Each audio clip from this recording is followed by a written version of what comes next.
दर्ज हुई है, एक और अखिलेश और भी इस तरह की बातें की जा रही हैं, क्या कहना चाहेंगे?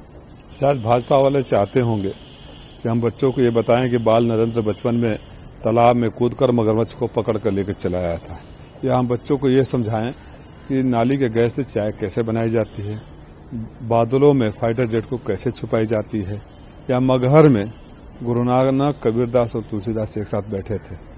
तमाम ऐसी बातें वो चाहते हो कि हम बताएं, क्योंकि फर्जी डिग्री और फर्जी लोग हैं।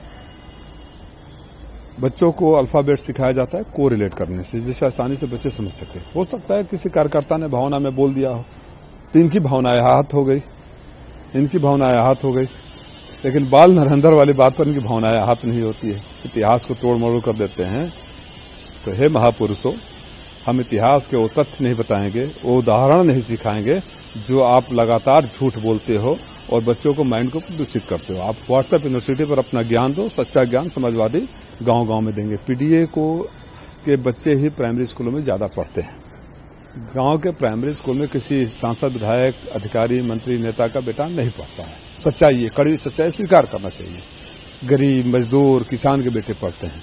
ये सरकार की साजिश थी कि पाठशाला बंद करके मधुशाला शुरू किया जाए, बच्चे पढ़े न, आगे बढ़े न, लोगों को शराब के नशे में धुत करके अंधा रखा जाए कि मोदी जी बोलते रहे, वाह वाह करते रहे। वो हम समाजवादी कभी साजिश को सफल होने नहीं देंगे।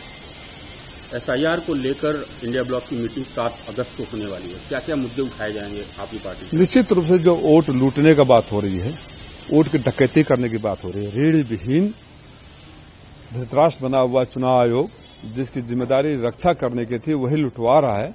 इसके खिलाफ रणनीति तय होगी। प्रेसिडेंट डोनाल्ड उनके एक बड़े एडी ने एक स्टेटमेंट दिया, उसमें कहा कि इंडिया जो है रसिया और यूक्रेन वार में एक तरह से फ्यूलिंग का काम कर रहा है, क्योंकि वहां से फ्यूल खरीद रहा है और उसको फाइनेंशियल सपोर्ट कर रहा है रसिया को। ट्रंप क्या कह रहे हैं, अमेरिका क्या कह रहा है, कोई नई बात नहीं है। मोदी जी के यार से दुश्मन बढ़िया है। जहां जाकर मोदी जी उसी दिन हल्का हो गए। हमारे प्रधानमंत्री हैं। हमारी राजनीतिक विचारधारा अलग हो सकती है, पार्टी अलग हो सकती है, लेकिन मेरे प्रधानमंत्री का सम्मान मेरे देश के सम्मान के साथ जुड़ा हुआ है। मुझे पीड़ा हुई जिस दिन देखा कि प्रधानमंत्री जाकर 4 दिन वाशिंगटन में बड़ी मजबूरी में बैठे हुए हैं और फोटो कर रहे हैं कि मैं एलन मस्क के बच्चों को खिला रहा हूं, मैं वहां के डायरेक्टर से मिल रहा हूं। उसी दिन हमारे प्रधानमंत्री जी को वहां हल्का साबित कर दिया गया, और उसी का दुष्परिणाम है कि हर रोज वो कुछ न कुछ बोलते हैं। सच्चाई है कि पूरी दुनिया में, चाहे ईरान इराक हो, अफगानिस्तान तालिबान पाकिस्तान हो, चाहे ईरान इजराइल हो, हर जगह आग फैलाने का काम अमेरिका करता रहा है।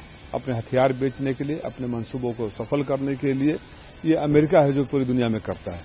लेकिन उससे ज्यादा दुखद बात है कि विश्व गुरु प्रधानमंत्री जी अपने मुंह से अभी तक ट्रंप का नाम लेने में डरते हैं। नहीं करना चाहिए। हम 140 करोड़ लोग प्रधानमंत्री जी आपके साथ हैं। आप विश्व गुरु मानते हैं तो हम मानने के तैयार हैं। आप बोलिए तो सही, आगे बढ़िए तो सही। देश आपके साथ था, है और रहेंगे। जहां देश की सुरक्षा और सम्मान की बात आएगी वहां। शिबू सोरेन जी का निधन हो गया, एक दुखद सूचना है। आदिवासी आंदोलन के प्रेरणा स्रोत, महानायक और एक युग का अंत है। हमारी और हमारी पार्टी की तरफ से विनम्र श्रद्धांजलि। मुख्यमंत्री और उनके परिवार को ये दुख सहने का भगवान शक्ति दे। मैं पुनः मृतात्मा के चरणों में नमन करता हूं।